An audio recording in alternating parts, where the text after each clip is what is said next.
seorang dai meminta kepada pengurus masjid untuk dibayar.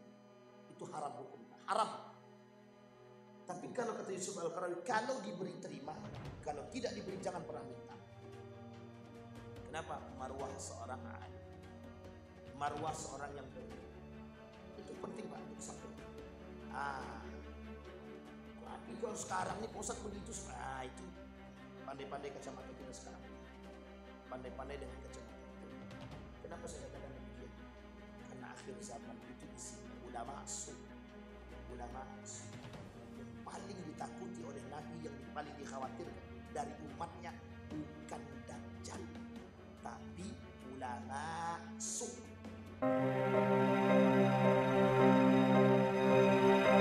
Bismillahirrahmanirrahim.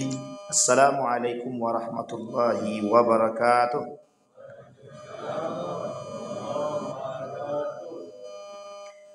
Alhamdulillahi rabbil alamin. Alhamdulillahilladzi an'ama bi ni'matil iman wal islam bihima tatimmus salihat. Asyhadu an la ilaha illallah wahdahu la syarika lah wa asyhadu anna Muhammadan abduhu wa rasuluh la nabiyya ba'du. Allahumma salli wa sallim wa barik ala hadzal nabiyil karim. Allahumma salli ala Muhammad wa ala ali Muhammad fil alamin innaka Hamidum Majid. Ya ayuhan nasu ittaqu rabbakum alladzi khalaqakum min nafsin wahidah wa khalaqa minha zawjaha wa batha minhuma rijalan katsiran wa nisaa'a wattaqullaha alladzi tasaaluna bihi wal arham innallaha kana 'alaikum raqiba. Wa qala Allah ta'ala ya ayyuhalladzina amanu ittaqullaha wa qulu qawlan sadida yuslih lakum a'malakum wa yaghfir lakum dhunubakum wa may yuti'illaha wa rasulahu faqad faza fawzan azima. Puji syukur kehadirat Allah dengan mengucapkan alhamdulillahirabbil alamin. Berselawat kepada Nabi dengan mengucapkan Allahumma salli ala Muhammad wa ala ali Muhammad fil alamin innaka Hamidum Majid. Mudah-mudahan di subuh hari ini Allah melimpahkan rahmat dan karunia-Nya kepada kita semua. Allah memberkahi, Allah istiqamahkan kita dalam ketaatan dan haji yang baik. Dan kita semua insya Allah husnul khatimah. Amin ya rabbal alamin. Untuk orang tua kita yang telah mendahului kita, Allah tempatkan di tempat terbaik di sisinya. Allah terima amal ibadahnya. Allah kumpulkan bersama orang-orang yang saleh. Untuk orang tua kita yang masih hidup, Allah sehatkan, Allah kuatkan, Allah mudahkan segala urusannya. Dan insya Allah istiqamah dalam kebaikan dan ketaatan kepada Allah semua. Amin ya rabbal alamin. Bapak Ibu sekalian yang berbahagia, kita lanjutkan kajian kita di subuh hari ini tentang prahara akhir zaman atau tanda-tanda kiamat kecil yang nampak ketika sebelum datangnya kiamat-kiamat besar. Karena tanda kiamat besar itu ada 10. Jika Allah mengizinkan kita untuk sampai kepada pembahasan tersebut, mudah-mudahan kita akan bahas. Kata para ulama merujuk kepada hadis baginda Nabi Muhammad SAW, tanda kiamat besar itu ada 10. Kalau sudah tanda kiamat besar itu masuk, tak ada gunanya penyesalan. Jadi kalau sudah kiamat besar itu datang, itu tidak ada gunanya lagi penyesalan. Bahasa lainnya itu sudah terlambat kan, bahasa lain. Tetapi Bapak Ibu, sebelum itu Allah kasih dulu tanda-tanda kiamat kecil kepada kita.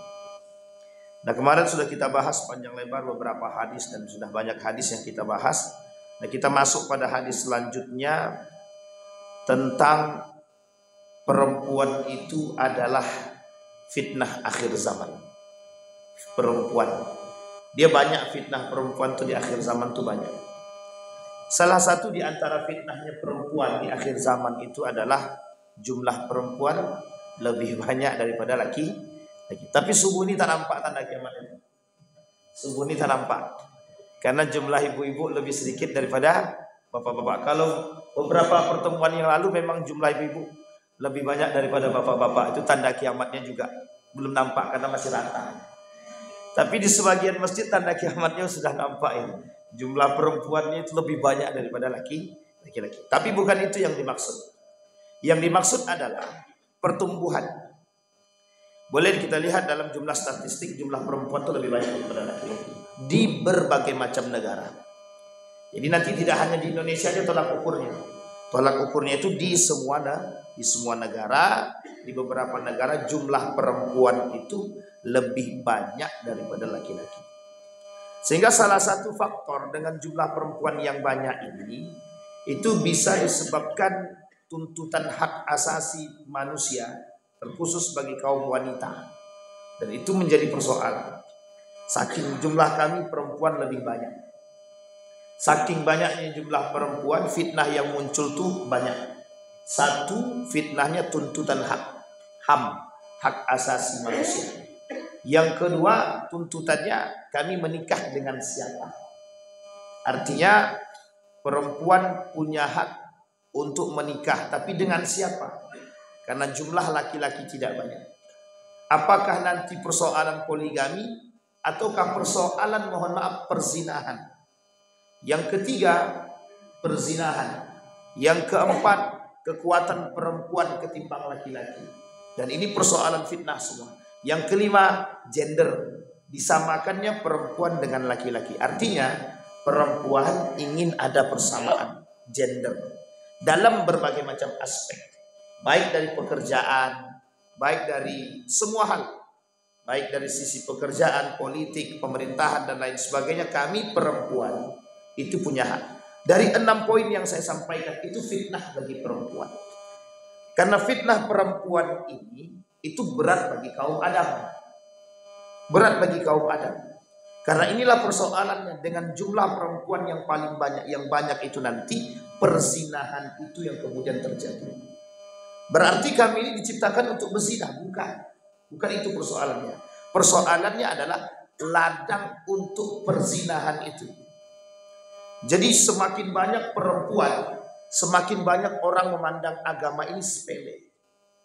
Dengan rendahnya tingkat pemahaman agama, tingkat kemaksiatan yang naik. Jadi begini, kalau dihitung dengan, kalau kita lihat kurvanya itu, kalau tingkat pemahaman agamanya menurun, maka tingkat kemaksiatannya naik. Itu mesti begitu. Ini di dalam hukum agama sudah begini. Ini hukum yang tidak bisa Jadi kalau seandainya hukum agama, nilai agamanya menurun, pemahaman kemaksiatan menurun. Tidak. Berbanding terbalik. Ini boleh kita lakukan survei. Setiap orang yang punya pemahaman agama yang rendah, ini mesti tingkat kemaksiatan dan kemungkarannya naik. Sedangkan tingkat pemahaman agama yang tinggi, itu bisa menimbulkan kemungkaran yang tinggi. Kita pernah lakukan, bukan survei yang secara resmi tidak, tapi hanya survei kalau bisa dibilang abal-abal, mungkin abal-abal, tapi kita lakukan dari pemahaman dan pantauan kita. Di beberapa daerah itu tingkat pemahaman agamanya itu tinggi sekali. Tinggi Pak. Hampir setiap gang itu ada majelis ilmu. Setiap gang itu ada majelis ilmu. Di salah satu kota di Riau ini, itu ada salah satu kota itu, setiap gangnya itu ada majelis ilmu. Tingkat pemahaman agamanya tinggi. Itu kalau sholat subuhnya itu full. Sholat subuhnya itu full. Jamaahnya itu, baik musola ataupun masjidnya, saking ramainya. Tapi uniknya, tingkat kemaksiatan dan kemungkaran itu sama. Ramai juga. Artinya meskipun tidak sama sebanding kuat, tapi paling tidak. Dan itu dari data.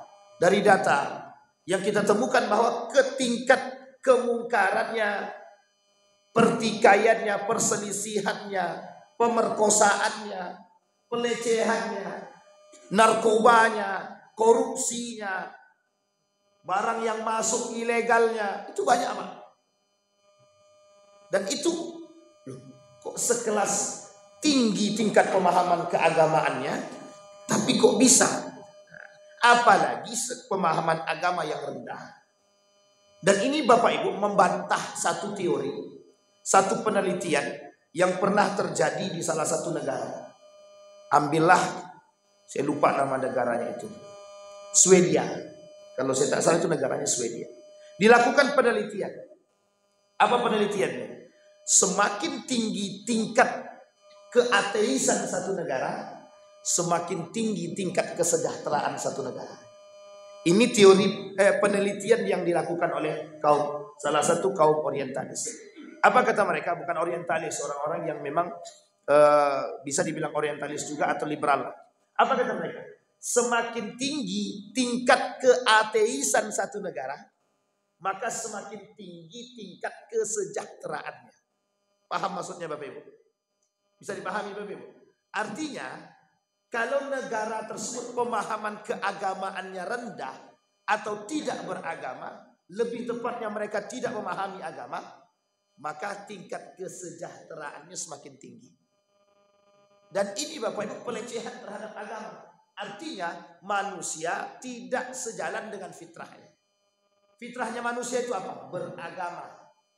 Jadi kalau manusia itu ateis, tidak beragama, maka itu sudah penghinaan atau keluar daripada fitrah sebagai yang sebenarnya. Nah, ini poin penting Bapak Ibu. Yang ingin kita sampaikan adalah bahwa kaum-kaum yang seperti tadi yang saya sampaikan lebih meninggikan. Dan tujuan mereka adalah ingin menjadikan negara-negara itu sejahtera. Dalih sejahtera itu menghilangkan pemahaman agama. Dengan penelitian akhirnya semakin tinggi tingkat keateisan satu negara akan semakin tinggi tingkat kesejahteraannya. Nah, itu Bapak Ibu bertolak belakang dengan pemahaman agama kita. Makanya Bapak Ibu, jumlah perempuan yang banyak itu bukan mengurangi kemaksiatan, bukan. Justru menambah perzinahan. Sedangkan jumlah dia yang hampir imbang saja, itu perzinahan di mana-mana. Nah, kita lihat Bapak Ibu, hadis dari baginda Nabi Muhammad SAW. Kata Ibnu Hajar, qala Ibnu Hajar, wadh-dhahir annaha alamatun mahaddatun li sababi akharin, bal yuqaddirullahu fi akhiriz zaman, yaqillu min man yuladu min adh-dhukur wa yakthur man yuladu min al-inas. Kata Ibnu Hajar, ada persoalan yang sangat nampak kelak di akhir zaman. Bukan persoalan yang lain, tapi Allah mentakdirkan sesuatu, kata dia, di akhir zaman itu kelak banyak orang melahirkan, sedikit orang melahirkan laki-laki, tapi banyak perempuan melahirkan perempuan. Artinya perempuan lebih banyak dilahirkan ketimbang laki-laki. Kemudian Anas bin Malik qala Rasulullah sallallahu alaihi wasallam atau anna Rasulullah sallallahu alaihi wasallam qala la taqumus saah, tidak akan terjadi hari kiamat atau tidak akan muncul hari kiamat.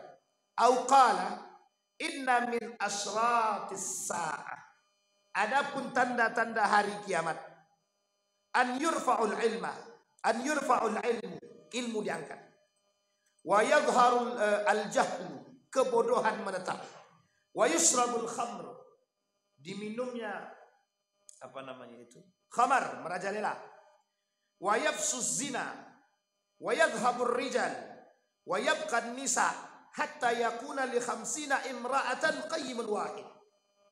Wa fi riwayatin akhar atau riwayatin ukhra yadhharu zina wa yaqillu rijal wa yakthuru nisa. Kata Anas bin Malik, Rasulullah sallallahu alaihi wasallam bersabda, tidak akan terjadi hari kiamat atau tanda-tanda hari kiamat itu diangkatnya ilmu. Maksudnya ilmu diangkat ini ilmu yang benar. Orang alim yang benar-benar berilmu, orang alim yang berilmu dan berakhlak yang baik itu akan diangkat. Maka ada bahasa orang tua kita zaman dulu, orang baik cepat matinya. Berarti Bapak Ibu jangan baik-baik kalau tak mau cepat mati. Nah, tak begitu pemahamannya. Pemahamannya adalah mati itu sudah takdir ilahi. Mati itu sudah takdirnya Allah. Sudah qadar Allah yang sudah Allah tentukan, yang sudah Allah tetapkan, sudah di Allah tetapkan. Artinya yang dimaksud situ adalah hilangnya pemahaman yang benar, berkurangnya pemahaman yang benar.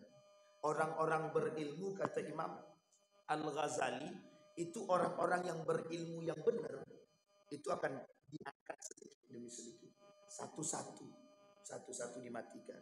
Ulama-ulama yang garis lurus dimatikan. Orang-orang baik dan berilmu meskipun bukan seorang ulama dimatikan.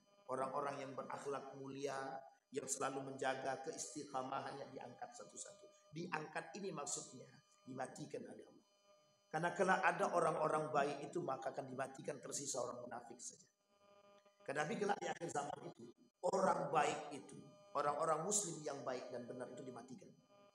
Sehingga nanti yang tersisa itu orang munafik aja dan orang kafir. Nah, disitulah kerusakannya. Makanya sebaik-baiknya umat itu yang tidak ketemu dengan hari kiamat. Karena kata Nabi seburuk-buruknya umat yang ketemu dengan hari kiamat. Nah, kenapa Nabi katakan seburuk-buruknya umat yang ketemu dengan hari kiamat? Itu umat munafik, orang-orang munafik dan orang kafir. Itu buruk apa baik? Orang kafir jelas buruknya. Orang munafik lebih buruk daripada kafir itu sendiri. Coba bayangkan, lebih buruk daripada kafir itu sendiri. Kata Nabi kemudian wayadharul jahlu. Kemudian kebodohan itu naik. Kebodohan di sini bukan tidak berilmu. Kalau kita kembalikan pada aspek jahiliyah, orang jahiliyah zaman dahulu, kita lihat rujuk kepada persoalan Nabi Musa dengan Bani Israel. Nabi Musa dengan Bani Israel. Setiap mereka ketika selesai persoalannya dengan Fir'aun, keluar tuh dari laut yang sudah dibelah itu. Apa kata dia kepada Nabi Musa? Musa, kita sudah jalan jauh nih. Kami lapar. Mintakanlah kepada Tuhanmu. Minta Nabi Musa kepada Tuhannya. Nikmat Allah turunkan tuh burung-burung. Manna wassalwa. Dikasih makan sama Allah. Kemudian setelah makan, apa kata jamaahnya itu? Musa, kami haus. Mintakanlah kepada Tuhanmu. Kemudian dengan tongkatnya Musa tadi, dibelahlah gunung atau bukit tadi. Famfajarat minhu isnata asyrata aina. Keluar 12 mata air. Ini karakter Bani Israel ya, karakter Bani Israel. Tapi uniknya, setelah Nabi Musa naik ke atas, mereka membangkang. Apa kata dia kepada Nabi Musa? Ketika sedang berjalan bersama Nabi Musa, nampak satu kaum yang sedang menyembah berhala, tapi berhalanya itu binatang. Apa kata dia kepada Nabi Musa? Musa, bangunkanlah bagi kami, buatlah bagi kami patung binatang sapi yang oleh nenek moyang kami dulu binatang terhormat. Apa kata Nabi Musa? Kalian ini kaum sudah yang paling baik, yang paling diutamakan, kata Nabi Musa. Masih juga minta juga lagi patung. Akhirnya Bapak Ibu berjalanlah sampai Bukit Tursina. Sebelum naik ke atas Bukit Tursina itu apa kata Nabi Musa? Harun, saudaraku, aku tinggalkan jamaah ini. Aku berpamitan dengan jamaah. 1 bulan lebih namanya. Nabi Musa pergi ke atas untuk bertemu dengan Sang Pencipta. Apa yang terjadi? Pembangkangan. Pembangkangan yang terjadi, apakah karena mereka berilmu atau tidak berilmu? Bani Israel kurang ilmu. Sehingga ilmu yang mereka dapat langsung dari Nabi Musa. Pengetahuannya, kata Nabi Musa, jangan kalian menyembah patung. Kalian sudah lebih baik daripada orang yang menyembah patung. Masa jahiliyah dahulu begitu Pak. Jahiliyah dulu begitu. Apa maksudnya? Bodoh betulan. Bodoh secara ilmu beneran. Dan mereka bukan Islam. Keluar daripada agama Islam. Dan bukan Islam. Uniknya, yang dimaksud dengan hadis ini wayadharul jahla, itu sekarang. Yang dimaksud oleh hadis itu sekarang. Orang sekarang ini berilmu tapi bodoh. Sampai di sini paham aku? Itu yang dimaksud oleh hadis tadi. Bukan jahlun karena ilmu tidak ada, tapi saking tingginya ilmu makin bodoh dia. Maksudnya apa? Berilmu tidak berakhlak. Berilmu dia perjualbelikan ilmu, itu bodohnya. Berilmu tapi tidak tahu mana yang baik dan betul. Berilmu nggak tahu mana yang salah dan benar. Berilmu tidak tahu mana yang halal dan mana yang haram. Berilmu tapi justru melakukan syubhat. Berilmu tapi justru melakukan yang haram. Itu yang disebut dengan ilmu itu diangkat, kebodohan yang tersisa. Bodoh bukan berarti tanpa ilmu. Dia kategori bodoh itu kata Imam Al-Ghazali, satu bodoh beneran karena memang tidak mengerti. Itu ada orang-orang yang belum belajar, yang tidak mengerti secara keilmuan, itu dianggap bodoh. Tapi bodoh di sini lebih selamat daripada bodoh yang selainnya. Betul Pak? Orang yang tidak mengerti itu memang dianggap bodoh. Tapi bodoh di sini bukan berarti menghinakan kebodohannya, bukan. Bayangkan dalam Al-Quran itu, apakah sama orang yang berilmu dengan tidak berilmu dalam beribadah. Tidak. Hal yastawil ladzina ya'lamuna wal ladzina la ya'lamun. Tidak. Tidak sama kata Allah. Orang yang beribadah dengan ilmu tanpa ilmu tak sama. Orang yang beribadah dengan ilmu pahalanya lebih tinggi. Orang yang beribadah tanpa ilmu, kalau dia benar nilai pahalanya sedikit. Kalau dia salah justru menyesatkan. Coba berbahayanya Bapak Ibu. Artinya apa? Yang dimaksud dengan ayat tersebut ilmu orang yang tidak memiliki ilmu. Tapi yang dimaksud dengan hadis di sini maksudnya banyak. Bukan hanya bodoh tanpa ilmu. Ada pemahaman yang kedua. Apa pemahaman kedua? Orang berilmu yang tidak menjalankan ilmunya. Itu bodoh yang kedua. Makanya bahasa para ulama itu, ada orang tahu tapi dia tak sadar kalau diri dia tak tahu. Kalau diri dia tahu. Ada orang yang itu tidak terlalu berbahaya. Yang berbahaya lagi, ada orang tidak sadar kalau dia tidak tahu. Coba bayangkan. Annahu yadri annahu la yadri. Coba bayangkan ada orang tidak sadar kalau dia tidak berilmu. Yang uniknya lagi ada orang yang pura-pura berilmu. Yang paling berbahaya yang terakhir ini. Yang pura-pura berilmu. Inilah yang disebut dengan bodoh tadi. Ada orang yang bodoh betulan memang tidak berilmu. Ada orang yang berilmu tapi tak menjalankan ilmunya. Ada orang yang berilmu tapi memperjualbelikan ilmunya. Ada orang yang berilmu tapi tidak berakhlak. Ada orang yang pura-pura berilmu. Yang paling banyak di akhir zaman yang pura-pura berilmu. Mereka mengaku berilmu pada hakikatnya mereka tidak berilmu. Inilah yang disebut dengan jahlun yang hakiki. Makna yang sebenarnya daripada kebodohan tadi adalah yang pura-pura berilmu. Itu yang paling berat Pak, karena orang yang pura-pura berilmu ini yang akan membuat kabur dunia. Dia seolah-olah tahu tapi ternyata dia tidak mengerti. Dan ini Bapak Ibu sekalian yang berbahagia, yang akan banyak berada di antara kita. Dan hari ini sudah banyak begitu Pak. Kita lihat ketika orang-orang, kita ambil jalur pemerintahan aja dulu. Ketika orang-orang ditempatkan di tempat yang bukan haknya. Dia ahli teknik dia, tapi dimasukkan ke Satpol PP. Kan tak nyambung tuh. Dia ahli di bidang fisika. Jadi ketua Majelis Ulama Indonesia. Dia ahli komputer, ngajar di bidang statistik. Masih sedikit agak oke lah, karena ada kesenyambungan. Dia ahli di bidang tata boga. Jadi kepala dinas peternakan. Ini kan faktornya apa? Kok bisa dia duduk di tempat yang bukan haknya dia? Faktor apa itu? Ordal. Ibu ini frontal. Ordal kata ibu, itu orang dalam. Satu orang dalam itu nepotisme berarti. Kalau orang dalam itu nepotisme berarti. Nepotisme, korupsi, kolusi, suap dan gitu. Itu faktornya. Tapi kalau sesuatu yang sudah diberikan kepada yang bukan haknya, kata Nabi, tinggal tunggu hari kiamat aja. Ya kan gitu, kehancuran, tinggal tunggu tuh kehancuran. Apa kata? Idza wusidat amru ila ghairi ahlihi fantazir as-sa'ah. Kalaulah sesuatu itu diberikan yang bukan haknya, maka tinggal tunggulah kehancurannya. Apa maksudnya Bapak Ibu? Sekarang Bapak Ibu perhatikan baik-baik. Sekarang perhatikan. Orang ahli tata kota tidak bisa dia ngurus tata kota. Orang ahlinya itu bahasa Arab, jadi kepala dinas kesehatan. Orang dinas kesehatan, asli kesehatan, jadi kepala dinas Satpol PP misalkan. Pamong Praja. Itu pakai tak nyambung. Dan itu mulai kehancuran. Kemudian kalimat selanjutnya, hadis selanjutnya kata Nabi, yusrabul khamru. Jadi tadi sudah tanda-tanda kiamat tadi. Yang pertama ilmu diangkat, kebodohan merajalela. Yusrabul khamru, merajalelanya orang-orang yang minum khamar. Tidak usah jauh-jauh Pak. Ini saya betulan menyampaikan ini. Kini mumpung banyak paparazi.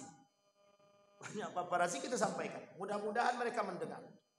Karena kita menyampaikan dengan lisan sudah, mau tidak mereka dengarkan itu persoalan. Mudah-mudahan besok kita dikasih waktu untuk audiensi, ketemu dengan anggota dewan. Kita sampaikan. Sekarang ini penjualan minuman keras itu, yang dulunya sembunyi-sembunyi, sekarang terang-terangan tuh. Ada beberapa daerah di sini kok yang begitu. Dan persoalannya kok tidak berani. Nah, ini kita mau sampaikan kepada yang terpilih, baik anggota dewan maupun wali kota atau gubernur. Kita sampaikan lewat Majelis Ulama Indonesia, kita sampaikan lewat guru-guru kita yang punya link ke atas, kita sampaikan. Kemarin itu Pak, salah satu swalayan itu jual minuman keras bir bintang itu, terang-terangan tuh, ditaruhnya di depan toko tuh, bir bintang katanya.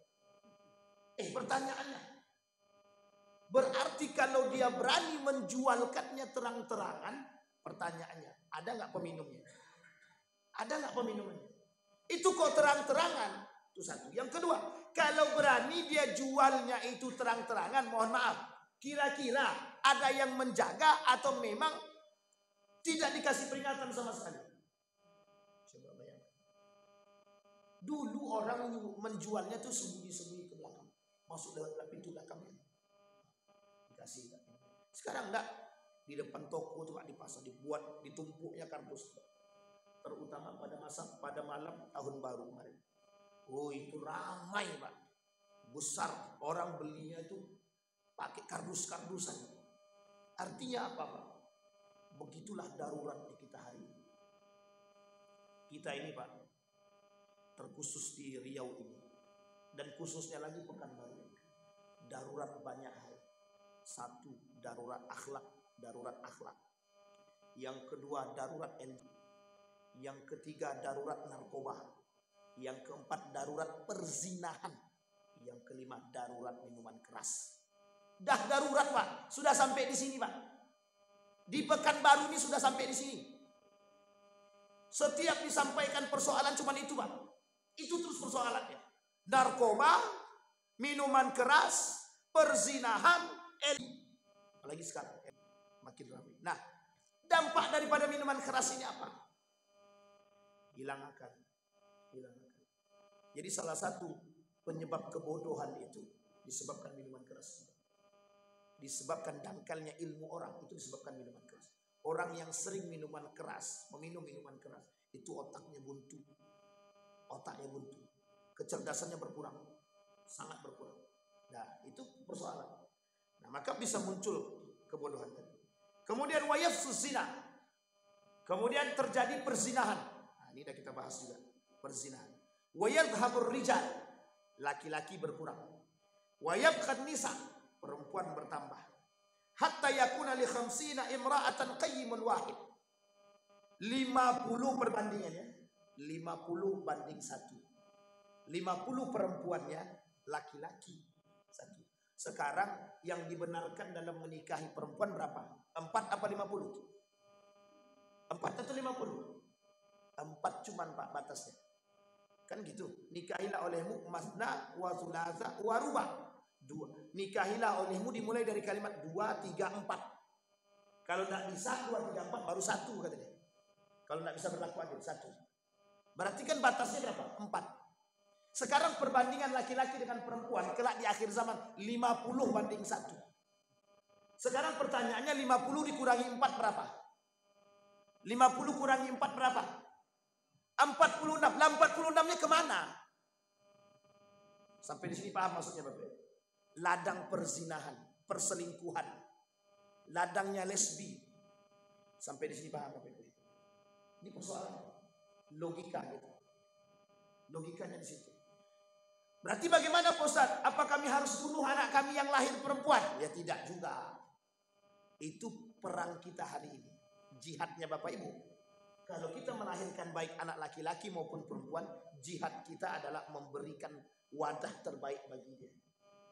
Kenapa? Karena orang yang saleh, yang benar dan solehah di akhir zaman itu akan bersama orang-orang yang saleh dan soleh. Tidak akan keluar dari jalur itu. Makanya Nabi katakan tuba lil ghuraba, itu selamatlah orang-orang yang beruntung. Siapa? Mereka-mereka itu yang berpegang teguh dengan nilai-nilai agama. Itu jadi kebanyakan kerak di akhir zaman tuh perempuan, jumlah perempuan lebih banyak. Bapak Ibu bayangkan, jumlah perempuan lebih banyak, semua nuntut haknya. Kira-kira, itu pakai kira-kira aja lagi. Itulah yang disebut dengan oleh Nabi, nanti akan terjadi perzinahan. Kenapa? Karena perzinahan yang terjadi itu kerak berbagai macam bentuk. Bisa laki-laki dengan perempuan, bisa laki-laki dengan laki-laki, perempuan dengan perempuan. Bisa anak kecil dengan yang tua, bisa yang tua dengan yang kecil. Maksudnya apa, Ustaz? Maksudnya adalah nanti tidak ada lagi batasan umur dalam berzinah itu. Anak SMA bisa berzinah dengan orang kuliah, dengan mama-mama, dengan nenek-nenek, bisa. Karena nanti persoalannya begitu, Pak. Perzinahan yang terjadi itu. Bahkan kata Nabi, yang berzina itu yang disebutkan dengan maraknya zina itu kelak bukan begitu. Orang berzinah di tengah jalan ini. Dalam riwayat yang lain sampai disampaikan begitu, tungkahul mar'atu fit thariq. Mereka menikahi perempuan itu di jalan. Artinya apa? Sudah banyak persoalan orang-orang yang melakukan perzinahan baru kemudian dinikah. Jadi married by accident. Apa namanya? MBA. Itulah pokoknya. MBA. Married by accident. Sudah terjadi kasus dulu baru nih. Itu yang disebut oleh Nabi. Nikah dulu di jalan itu yang disebut oleh Nabi itu. Zinah dulu baru nikah. Yang benar ya nikah. Itu yang benar. Jadi tidak zinah dia. Sekarang ini zinah dulu baru nih. Dan kelak Bapak Ibu itu menjadi tren. Kita lihat negara yang sudah menerapkan itu. Yang menjadi tren. Amerika. Amerika itu negara yang sudah biasa dengan persoalan hubungan badan. Baik itu anak muda maupun orang tua. Jadi berhubungan badan zina itu sudah biasa di sana.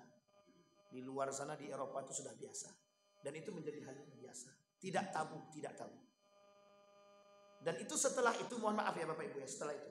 Setelah mereka berhubungan badan, mau tidak sejalan pun tidak ada masalah. Bahkan satu orang wanita bisa tidur dengan berbagai macam laki-laki. Itu zina apa tak zina? Coba bayangkan. Dulu hampir mau muncul peraturan, kalau saya tak salah dalam aturan Kemendikbud waktu itu. Masanya siapa yang sebelum sekarang ini. Yang gojek-gojek itu siapa namanya? Nadiem Makarim. Apa katanya? Yang orang yang melakukan hubungan badan suka dengan suka itu tidak zina. Yang zina itu kalau diperkosa. Sempat ini kemarin betul-betul disahkan, makin habislah negara kita ini. Makin hancur. Coba bayangkan. Kita berpikir demikian Bapak Ibu.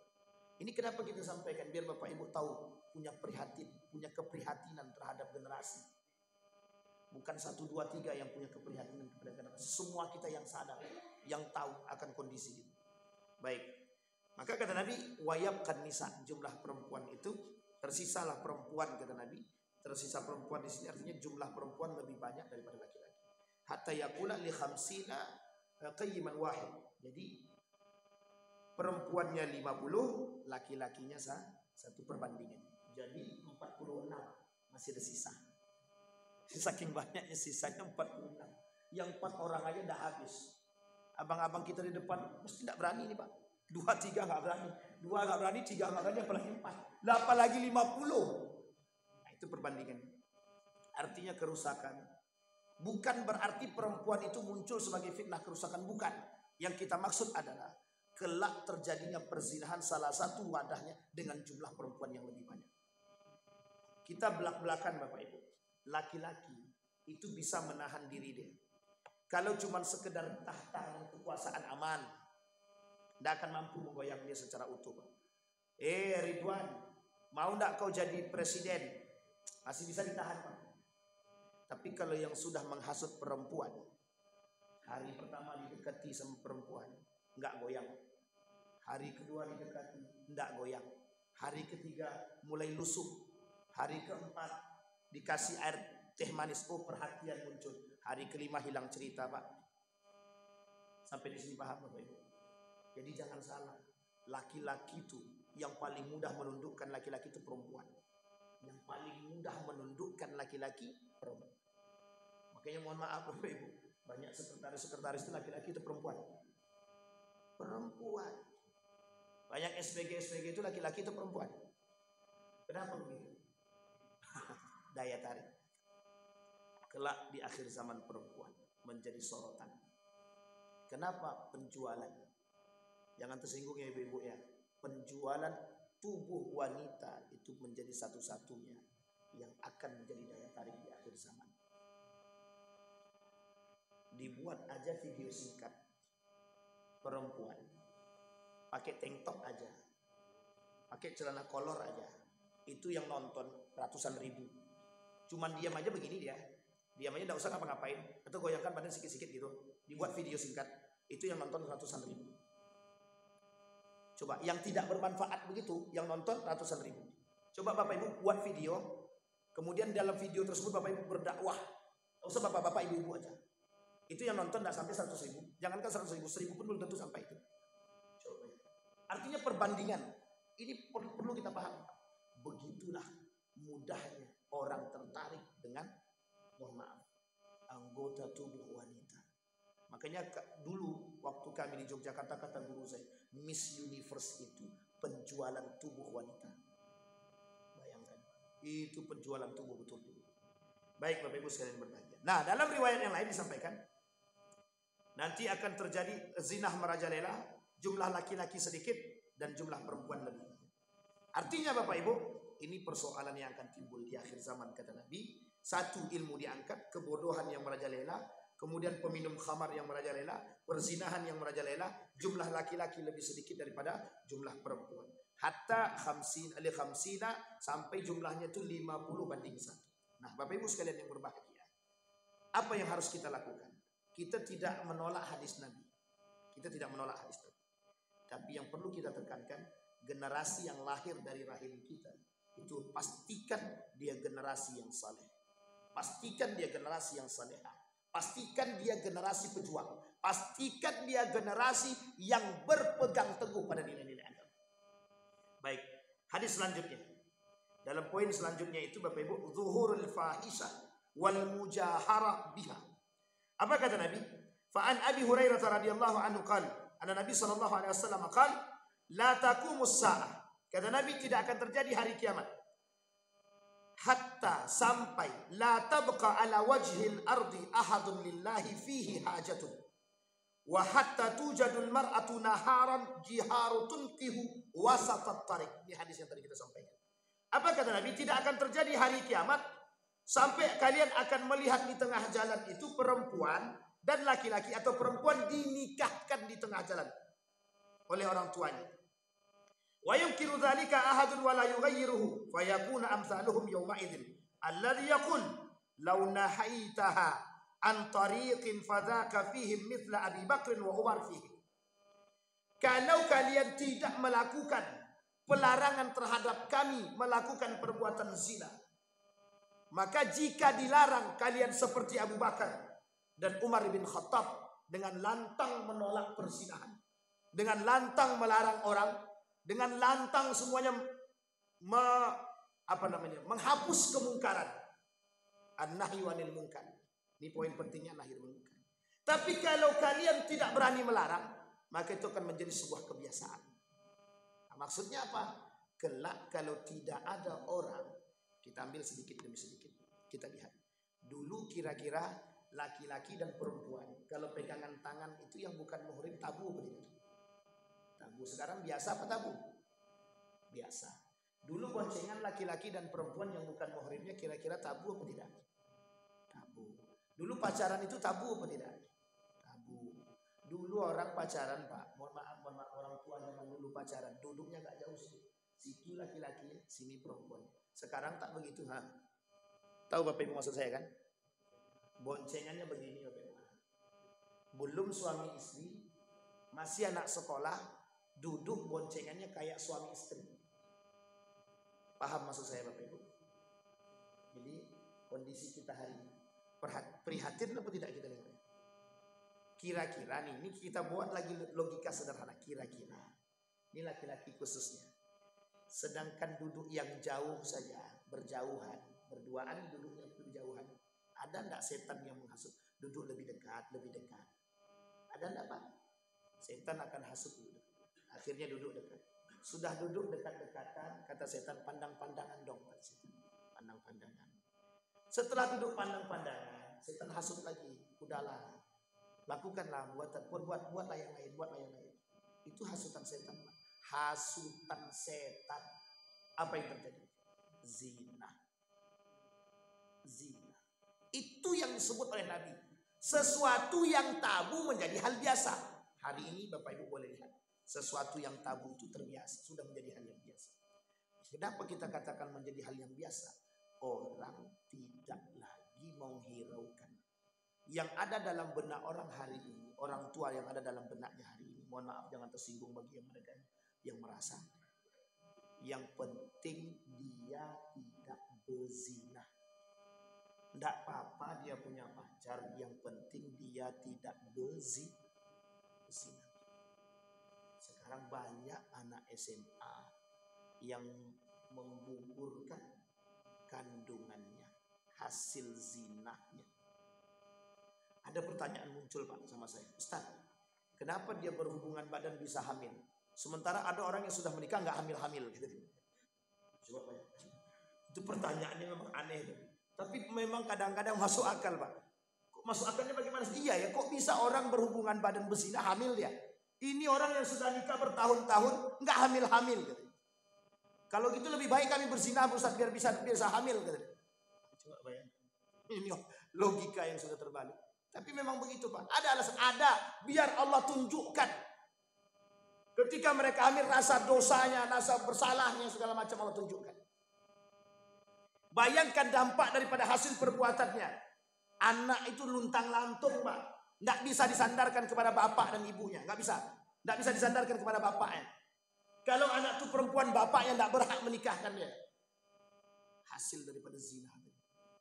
Banyak dampak negatifnya Pak daripada hasil zina. Banyak sangat. Anaknya tidak berhak mendapatkan warisan dari bapaknya. Tidak berhak. Coba persoalan seperti itu. Nah yang seperti ini oleh dalam satu peraturan atau hukum yang lain. Dalam hukum Islam tak boleh, tak berhak. Tapi dalam hukum yang lain dibaik-baikkan. Boleh kok, itu hak warisnya dia. Tidak ada Pak. Anak hasil zina tidak berhak mendapatkan warisan dari bapaknya. Dalam Islam haram. Jangankan warisan, nasab ke bapaknya tidak bisa. Kalau dia sudah nikah bagaimana Pak Ustaz? Nikah berzina dulu baru nikah. Status anak tetap. Secara DNA Pak Ustaz dia tetap anaknya. Secara DNA. Secara DNA saja. Tetapi secara yang lain tidak. Nasab tidak, waris tidak. Dan perempuan kalau dia perempuan, bapaknya tidak berhak menikahkan anak tersebut. Terus siapa yang berhak menikah? Wali hakim. Wali hakim. Kasihan Pak. Anak hasil zina itu kasihan. Sangat kasihan sekali. Dampak daripada perbuatan orang tuanya, bapaknya. Mereka nggak berpikir sejauh itu. Nggak berpikir. Ancaman Allah terhadap. Tapi kan anak itu tak bersalah. Yang bersalah siapa? Bapak ibu. Tapi dampak perbuatannya itu. Baik Bapak Ibu. Kemudian Bapak Ibu, hadis yang selanjutnya. Kata Nabi dalam hadis yang selanjutnya ini, akhzul ujrah ala qiraatil Quran. Ini jangan tersinggung ya, yang punya anak-anak yang pandai baca Quran. Kata Nabi begini. Salah satu tanda akhir zaman kata Nabi itu, akhzul ujrah ala qiraatil Quran. Mengambil upah dari baca Quran. Mengambil upah dari baca Quran. Kita lihat dulu, jangan langsung dipotong. Kalau dipotong langsung banyak yang kabur tuh. Berarti nggak boleh kami ngaji kemudian dibayar tuh nggak boleh. Nah, ntar dulu kita lihat. An Imran ibn Husain annahu marra bi rajulin wa huwa yaqra ala qaumin falamma faragha sa'alahum malan. Ini kata dia. Imran berjalan. Imran ibn Husain berjalan di hadapan seorang laki-laki. Ketika itu laki-laki sedang baca Al-Quran. Selesai baca Al-Quran, falamma faragha, kemudian sudah kosong. Sa'alahum malan. Laki-laki tadi yang baca Quran tadi minta duit, minta upah. Oke, minta duit atau minta upah. Faqala Imran, inna lillahi wa inna ilaihi raji'un. Kata Imran, itu inna lillahi wa inna ilaihi raji'un. Artinya gini, dia takjub. Oh, kok bisa begini nih? Astagfirullah, itulah bahasa kita. Kemudian sami'tu Rasulullah sallallahu alaihi wasallam yaqul, aku pernah mendengar baginda Nabi berkata, man qara'al Qur'an falyas'al Allah tabaraka wa ta'ala bihi fa innahu sayaji'u qaumun yaqra'una al-Qur'an yas'aluna an-nasa bih. Kata Imran tadi, nak pernah mendengar Nabi berkata. Kata dia, man qara'al Qur'an, ada orang yang membaca Al-Qur'an, seharusnya orang-orang yang membaca Al-Qur'an ini meminta keberkahan daripada Allah. Tapi akan datang satu kaum, kata Nabi, orang-orang baca Quran meminta upah daripada hasil bacaannya. Ini yang saya maksud adalah orang-orang yang menjualkan Al-Qur'annya.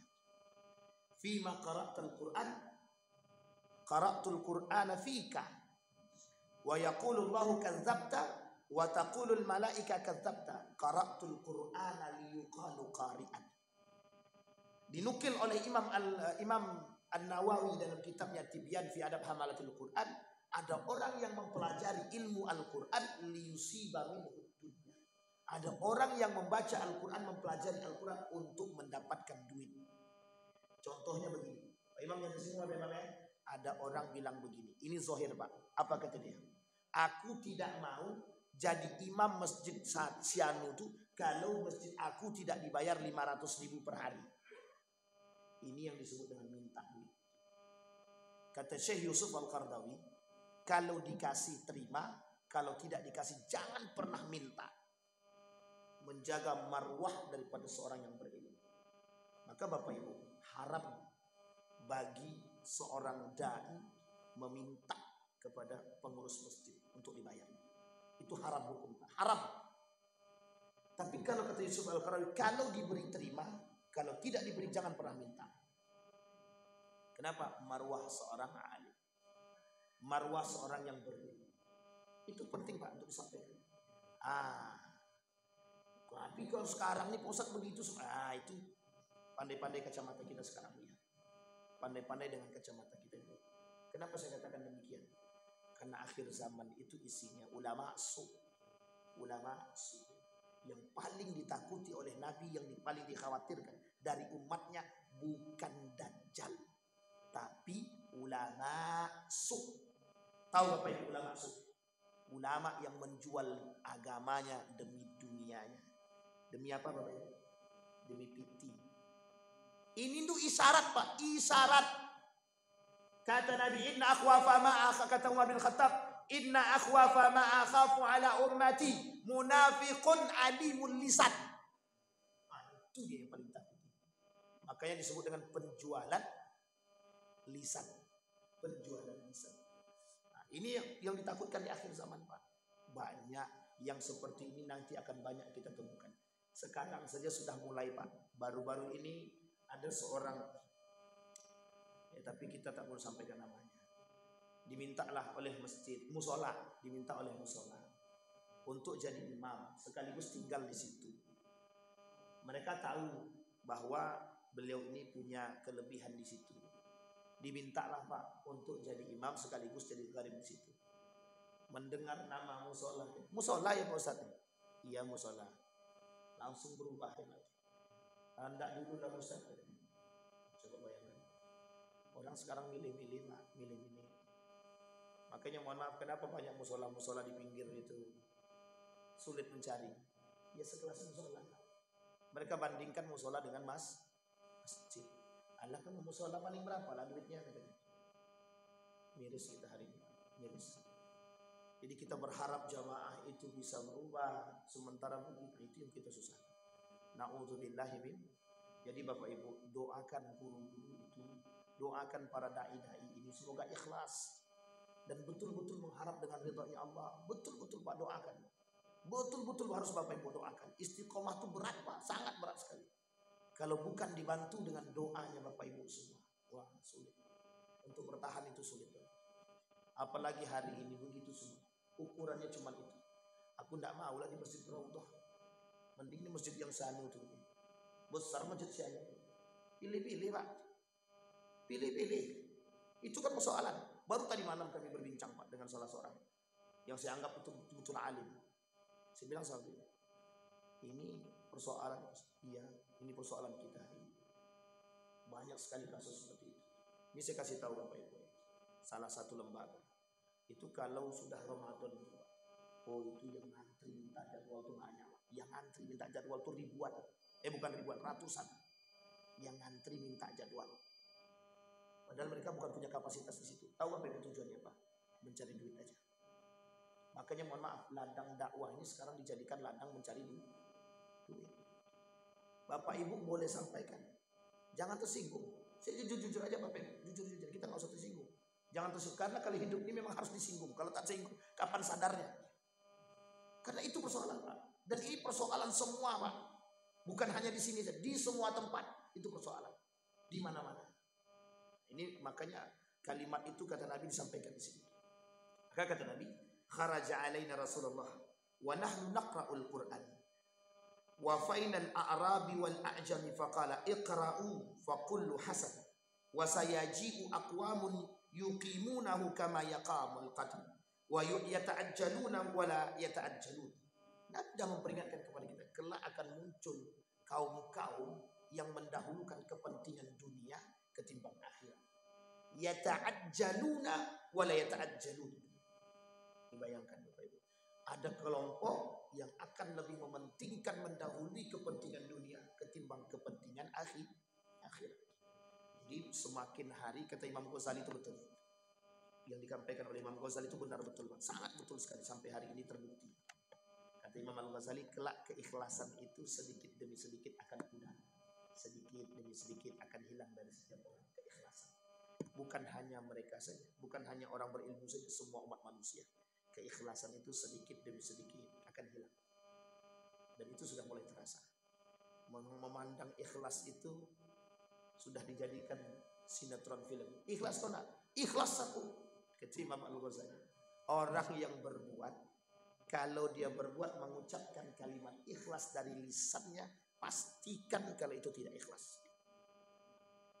Ada orang berilmu, dia sampaikan bahwa sesungguhnya aku ini berilmu, tapi pastikan kalau dia tidak berilmu. Kalau ada orang yang ngaku soleh, pastikan kalau dia tidak soleh. Sampai di sini paham Bapak Ibu. Kalau ada orang yang mengaku anani mutawadhi, saya ini orangnya rendah hati, itu pasti tak rendah hati. Aku ini dermawan, pasti tidak dermawan. Karena setiap orang yang melakukan kebaikan amal soleh, kata Imam Al-Ghazali, mesti tidak berani mengucapkan kalimat itu pada diri dia.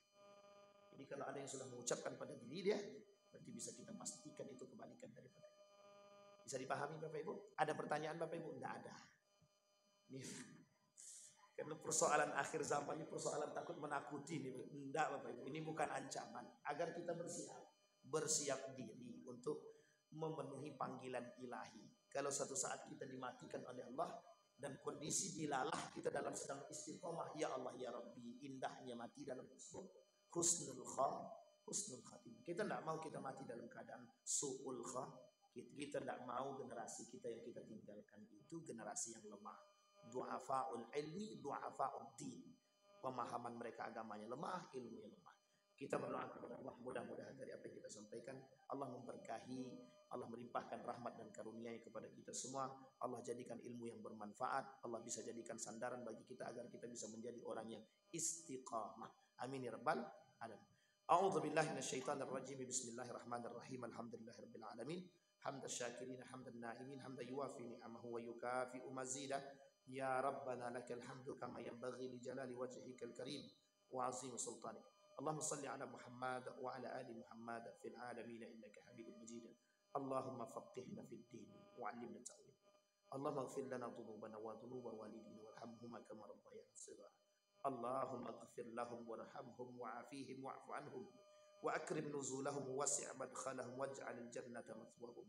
Ya rabbal alamin ya arhamar rahimin. Allahumma ij'al tajammu'ana tajammu'an marhumah waj'al tafarruqana min ba'dihi tafarruqan ma'sumah. Allahumma ij'alil Qur'anal 'azima rabi'a qulubina wa nura sudurina wa jilaa'a ahzanina wa dhihaba humumina wa humumina. Rabbana hab lana minas salihin Rabbana hab lana min azwajina wa dhurriyyatina qurrata a'yun waj'alna lil muttaqina imama. Allahumma khtimna bi husnil khatimah wa la takhtimna illa bi husnil khatimah. Rabbana atina fid dunya hasanah wa fil akhirati hasanah wa qina azabannar. Walhamdulillahi rabbil alamin. Assalamualaikum warahmatullahi wabarakatuh.